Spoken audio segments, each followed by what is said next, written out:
வணக்கம். உங்கள் யோகம் உங்கள் கையில் அப்படிங்கிற மாதிரியான பதிவு தான். அது என்ன உங்கள் யோகம் உங்கள் கையில். பொதுவா நம்ம கையிலேயே யோகம் இருக்குங்க. அது யாருக்கும் நெறைய பேத்துக்கு தெரியறதில்ல. அது என்ன யோகம் அப்படின்னு எடுத்துட்டோம் அப்படின்னா, நம்ம நார்மலா கையில யூஸ் பண்ணக்கூடிய மொபைல் ஃபோன் மட்டும் தான். நம்ம எது இல்லாம கூட இருந்துருவோம். ஆனா ஒரு சாதாரண மொபைல் ஃபோன் இல்லாம எங்கேயும் நம்மளால இருக்க முடியாது.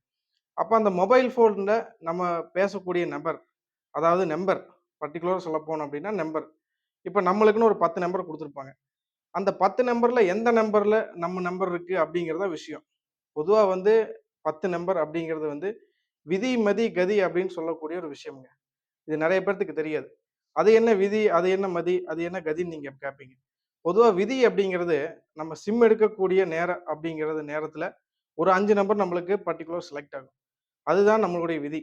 அது வந்து நம்மளுடைய அந்த அன்னைக்கு எடுக்கக்கூடிய கோச்சாரம் ஆகட்டும், நம்ம அந்த அன்னைக்கு எடுக்கக்கூடிய கோச்சார சந்திரன் போயி நம்மளுடைய பிறந்த காலம் பிளானட்ட தொடக்கூடிய ஒரு டைமா கூட நம்ம எடுத்துக்கலாம்.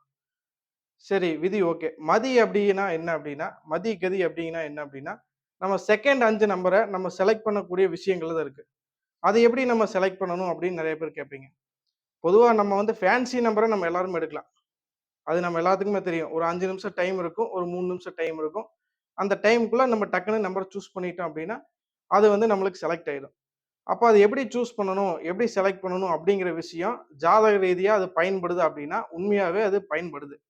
ஏன்னா, நம்ம நெறைய ஜாதகங்கள்ல பார்த்த வகையில, ஃபோன் நம்பருக்கும் அதுல ஒரு முக்கியத்துவம் இருக்கு. எப்படி லக்னத்துக்கும், சந்திரனுக்கும் ஒரு முக்கியத்துவம் இருக்கோ, நம்ம அன்றாட பயன்படுத்தக்கூடிய ஃபோன் நம்பருக்கும் இருக்கு. நம்ம பயன்படுத்தக்கூடிய ஃபோனுடைய பிராண்டுக்கும் இருக்கு.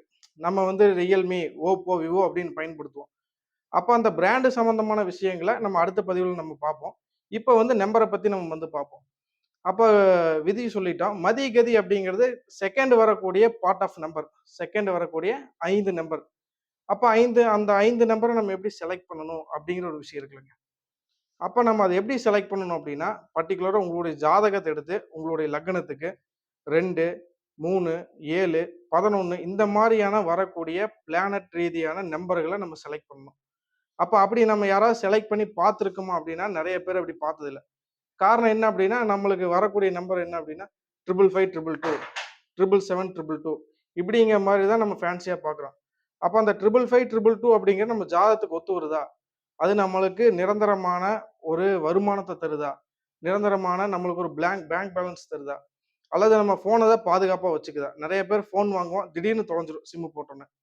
அப்ப இந்த மாரி நெறைய விதமான விஷயங்கள் அப்படிங்கிறது ஜாதகத்துல இருக்கு. அப்ப நம்ம அதை வந்து அப் டூ டேட் நம்ம வந்து தெளிவா பார்க்கணும். அப்ப அப்படி பார்க்கும்போது, ஒரு குறிப்பா சொல்ல போகணும் அப்படின்னா, உதாரணத்துக்கு ஒரு மேஷ லக்னம் எடுத்துக்குவோம். அப்ப மேஷ லக்னத்துக்கு 2 அப்படிங்கிறது நம்ம வந்து ரிஷபத்த எடுத்துக்குவோம். அப்ப ரிஷபம் அப்படிங்கிறது சுக்கிர வீடு. அப்ப நம்ம வந்து 6ஆம் நம்பர் அப்படின்னு எடுத்துக்குவோம். அப்ப 11 லக்னத்துக்கு 11 எடுப்போம். அப்ப 11 சனி வீடு. அது வந்து 8ஆம் நம்பர் சம்மந்தப்படும். அதே மாரி 3னா புதன். அது வந்து 5ஆம் வீடு சம்மந்தப்படும். அப்படிங்கிற மாரி ஒவ்வொரு உங்களுடைய ஜாதகத்துக்கும் பாவ ரீதியாவுமே, உப நட்சத்திர ரீதியாவுமே நம்ம வந்து அந்த 5 நம்பர் செலக்ட் பண்ணுன பட்சத்துல, நீங்க எதிர்பார்க்கிற மாரியான விஷயங்கள் அந்த நம்பர் மூலியமா உங்களுக்கு வந்து அடுத்த கட்ட லைஃப்ல ரீதியா நம்ம வளரக்கூடிய விஷயங்கள அது சப்போர்ட் பண்ணி குடுக்குது.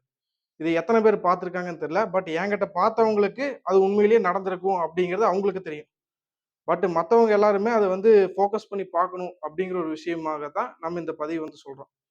அப்ப பொதுவா விதி, மதி, கதி அப்படிங்கிறது நம்ம யூஸ் பண்ணக்கூடிய ஃபோன்லயே இருக்கு. அதான் சாதாரணமான விஷயம்.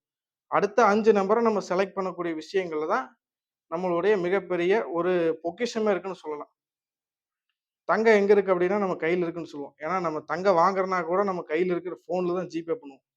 அப்ப அந்த ஃபோன் அப்படிங்கிறது எவ்வளவு இம்பார்ட்டன்ட் எல்லாத்துக்குமே தெரியும். அப்ப அந்த விஷயங்கள் மூலியமா நம்மளுக்கு வரக்கூடிய வரவு சரி, நம்ம ஜிபே நம்மளுடைய பின் நம்பர்களும் சரி, அதை எப்படி பயன்படுத்தணும் அப்படிங்கிறது அடுத்தடுத்த பதிவுல சொல்றேன். இப்போதைக்கு நம்ம ஃபோன் நம்பர் ரீதியா மட்டும் நம்ம பார்த்துருக்கோம். அடுத்த பதிவுல உங்களுக்கு இன்னுமே விளக்கமா சொல்றேன். நன்றி, வணக்கம்.